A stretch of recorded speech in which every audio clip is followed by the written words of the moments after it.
All right, capital.crisis here, and I need you focused for the next few minutes, because what I'm about to show you isn't speculation, it isn't theory, and it's not another recycled financial news storyline.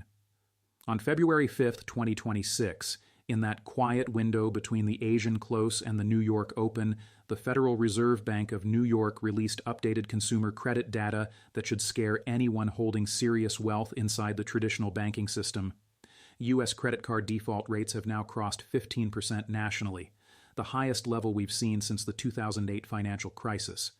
And Chase Bank, the largest credit card issuer in the country with 150+ million cardholders, just reported a 22% default rate on its consumer credit portfolio. 22%. That means more than 1 in 5 borrowers aren't paying. This isn't regional. This isn't some subprime pocket isolated to high-risk lending. This is systemic stress showing up inside the credit mechanism that supports consumer spending, corporate cash flow, and bank profitability.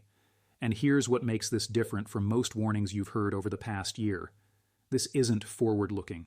It's not a projection. It's not a model. This is what already happened in Q4 of 2025, reported with a 6-week lag. The stress is already here. The defaults are already happening. And the banks are already responding in ways that will reshape your access to credit, your borrowing costs, and the perceived safety of your deposits. Over the next 25 minutes, I'm going to walk you through exactly what this default wave means, why it's ramping faster than 2008, how the banking system is reacting behind closed doors, and, most importantly, the 3 asymmetric moves you need to make right now to protect your wealth and position yourself on the right side of the largest credit contraction in modern history. This isn't financial advice, but it is the information you won't hear from mainstream financial media until it's far too late to act. So stay locked in, kill the distractions, and let's break down what's really happening. Before we dive into the current crisis, you need to understand the framework behind every major credit cycle collapse in financial history. I call it the consumer leverage trap, and it runs on a simple, brutal mechanism most people don't see until they're already stuck inside it. Here's how it works. In a low-rate environment, banks aggressively expand consumer credit. Credit cards, auto loans, personal loans, buy now, pay later programs. They loosen standards, they raise credit limits, and they market it all as financial flexibility. Consumers take on the debt because the payments look manageable, rates feel reasonable, and everyone around them is doing the same thing. That creates a positive loop. More borrowing, more spending, higher corporate revenue, higher stock prices, people feel richer, they borrow more. That loop can run for years, even decades, as long as rates stay low and incomes keep up with payments. But here's the trap. The moment rates rise, or incomes stall, or an external shock hits, that loop flips violently. Higher rates raise debt service costs, stagnant incomes shrink disposable cash, and suddenly the debt that felt manageable becomes impossible. Consumers miss payments, defaults rise, banks tighten standards and slash limits, spending drops, corporate revenue falls, layoffs begin, defaults rise even more. The cycle feeds itself in reverse, and it accelerates exponentially. This isn't theory. This is exactly what happened in 2008 with subprime mortgages, in the early 1990s with commercial real estate, and in the early 1980s with Latin American sovereign debt. Same pattern every time. Excess leverage in the boom, mass defaults in the bust. And right now, we're watching the early stages of the bust phase inside consumer credit. The thesis of this video is simple. We're entering a consumer credit crisis driven by the highest credit card default rates since 2008, accelerated by structural labor market changes, persistent inflation, and the Fed keeping policy restrictive for longer. This crisis will force banks to contract lending. That slows consumer spending. That triggers a broader economic slowdown. And the investors who understand the mechanism and position for it won't just preserve wealth. They'll capitalize on the dislocations ahead. Now let's go to history, because if you don't learn from it, you'll repeat its most expensive lessons. The first parallel is the savings and loan crisis of the late 1980s and early 1990s. Most people today barely know this happened, but it was one of the largest banking failure events in U.S. history. Between 1986 and 1995, over 1,000 S&L institutions failed, costing taxpayers more than $130 billion. The root cause was straightforward. S&Ls issued long-term fixed-rate loans, mostly mortgages, in the 1970s when rates were low. Then the Fed pushed rates toward 20% in the early 1980s to crush inflation. Funding costs exploded. Loan income stayed fixed. The S&Ls got trapped in a negative spread, paying more for deposits than they earned on loan portfolios. Many tried to survive by reaching for yield. Riskier loans, commercial real estate, junk bonds. When those loans blew up, insolvency followed. Here's the lesson. When institutions hold low-yield assets but face rising funding costs, they reach for risk to survive, and that reach often speeds up collapse. We're seeing a similar dynamic now inside credit card portfolios. Banks issued hundreds of billions in revolving credit during the zero-rate era. Now those cardholders are staring at 24%, 28%, even 32% APRs as rates reset, and many can't keep up. Banks respond by tightening credit aggressively, which makes the problem worse. The second historical case is 2008, specifically the consumer credit collapse that followed the housing crash. People remember Lehman and bailouts, but the real damage came from the credit contraction after. From 2008 to 2010, total consumer credit outstanding dropped by more than $175 billion. Credit limits got slashed. Auto loans became hard to obtain. Millions of Americans who depended on credit to smooth cash flow were suddenly cut off. Unemployment hit 10%. Consumer spending, 70% of the U.S. economy, collapsed. And the recession deepened into the worst downturn since the Great Depression. Here's the key insight. Defaults weren't the cause. They were the symptom. The cause was the buildup of unsustainable debt during the boom, combined with loose standards and the belief that asset prices, housing, would rise forever. When prices fell and incomes couldn't carry the debt loads, defaults cascaded. Banks took losses and shut the credit spigot. Now look at today. Total consumer debt in the U.S. is over $17 trillion. Credit card debt alone is about $1.2 trillion, an all-time high. Auto loans are at records. Student loans remain massive. And much of this debt was built during zero rates and inflated asset prices. Now rates are higher. Inflation has eaten real wages. Asset prices in many categories are rolling over. The setup rhymes with 2008. Different assets, same mechanics. And banks are responding the same way. Tighter standards, lower limits, prepping for defaults. Chase and the national numbers aren't outliers. They're the front edge of a systemic contraction. Now let's talk about what's happening right now, February 2026, because the data is moving fast and it's all pointing the same direction. The Fed's consumer credit data for Q4 2025 shows national credit card defaults at 15%, up from 11.2% in Q4 2024 and 8.5% in Q4 2023. That's a 76% increase in defaults in 2 years, and the slope is steepening. Chase, with roughly $160 billion in outstanding credit card balances, reported a 22% default rate. That implies roughly $35 billion in Chase credit card balances are currently non-performing. Borrowers aren't paying, and Chase has to reserve billions in provisions for credit losses. But Chase isn't alone. Bank of America reported 17%. Citigroup reported 19%. Even Discover, typically a slightly higher quality book, reported 14%. Aggregated across the sector, you're looking at $180+ billion in credit card debt that's defaulted or severely delinquent. That's more than the total at the 2009 peak, and we're not even officially in recession yet. Now here's the mechanism that makes this dangerous for banks. Credit card debt is unsecured. A mortgage has a house. An auto loan has a car. Credit cards have no collateral. When borrowers default, recovery is limited. Maybe 10 to 20 cents on the dollar through collections. So $180 billion in defaults can translate into around $150 billion in real losses. Those losses hit capital buffers. If losses push capital ratios below regulatory requirements, banks must raise capital, cut dividends, or, at the extreme, face intervention or failure. Now zoom out, because these defaults aren't happening in isolation. They're happening in a weakening labor market, with inflation still above target, and a Fed stuck between two ugly choices. Unemployment ticked up to 4.2% in January 2026 from 3.5% a year earlier. That doesn't sound catastrophic, but trends matter. Jobless claims have been climbing for 6 months. Job openings are down 2.3 million from peak.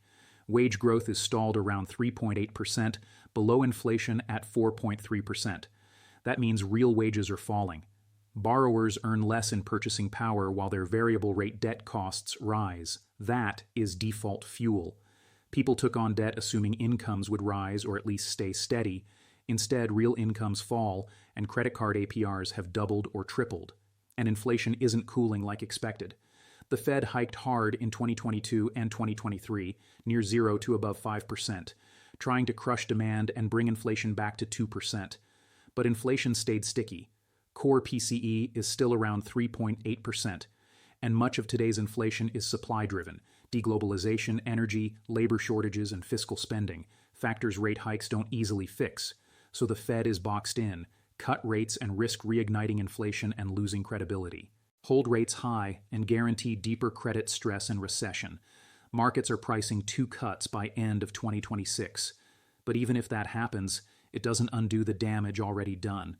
Defaults don't reverse because rates drop 50 BPs. The borrowers underwater today won't magically become solvent tomorrow. Now let's talk about what banks are quietly doing right now to protect themselves, because this is where your personal positioning gets critical. When banks see defaults rising, they don't wait for regulators. They act first. First, aggressive credit limit cuts.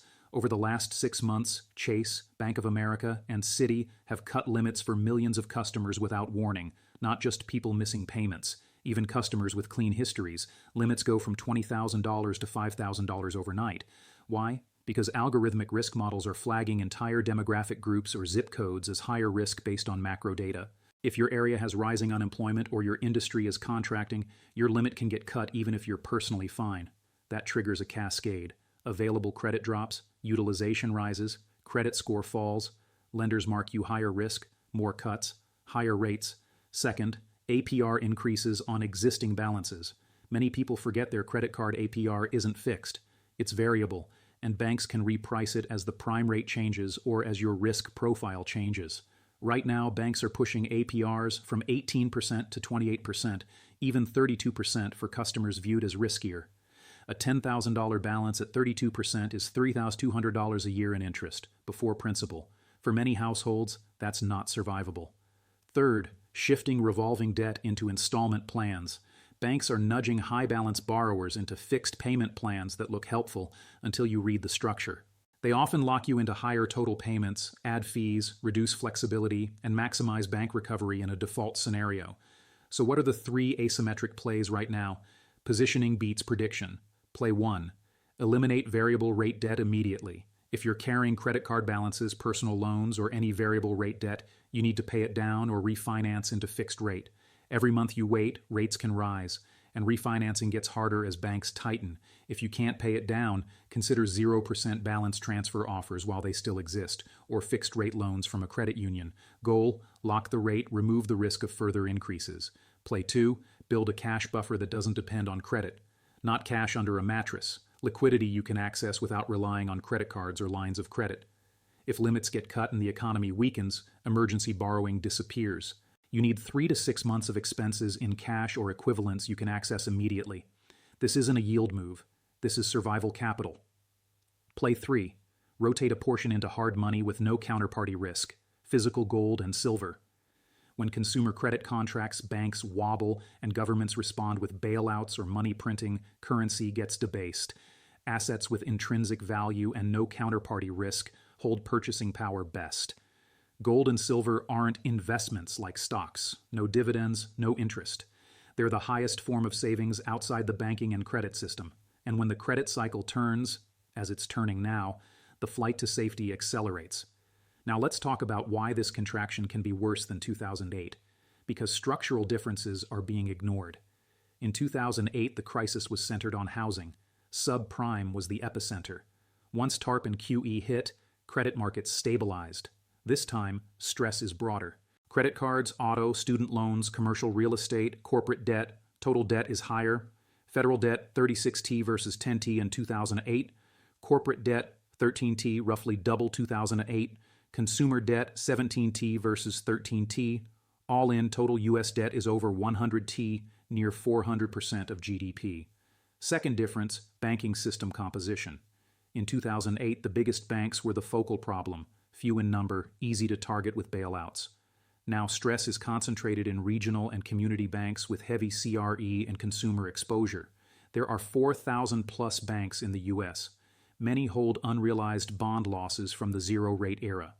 If defaults rise and deposit runs start, The FDIC can't realistically backstop hundreds of failures at once.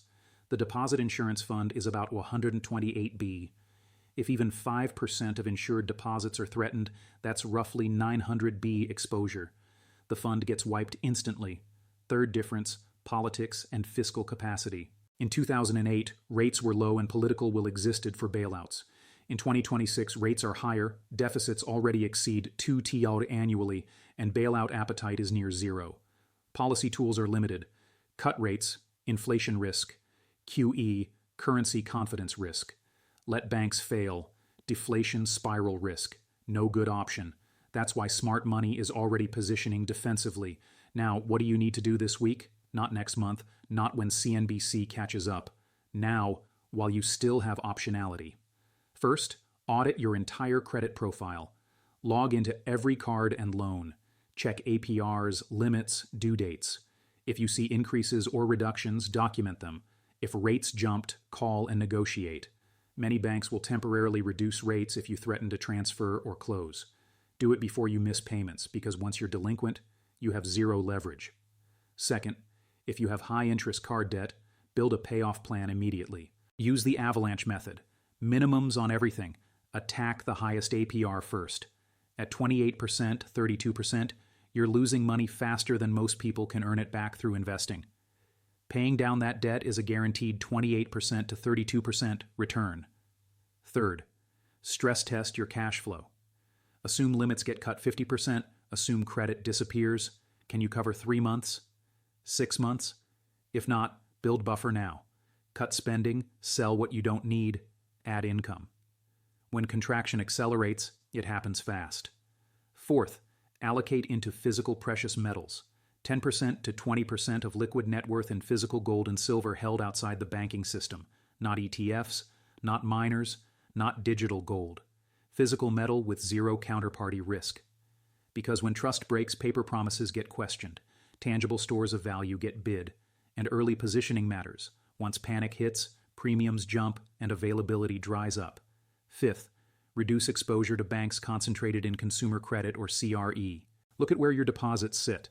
If you're heavy in a regional bank loaded with CRE or consumer credit, consider moving to a larger diversified institution or split across banks under FDIC limits. You do not want to wake up to a receivership notice and frozen deposits. Sixth, educate yourself and keep monitoring.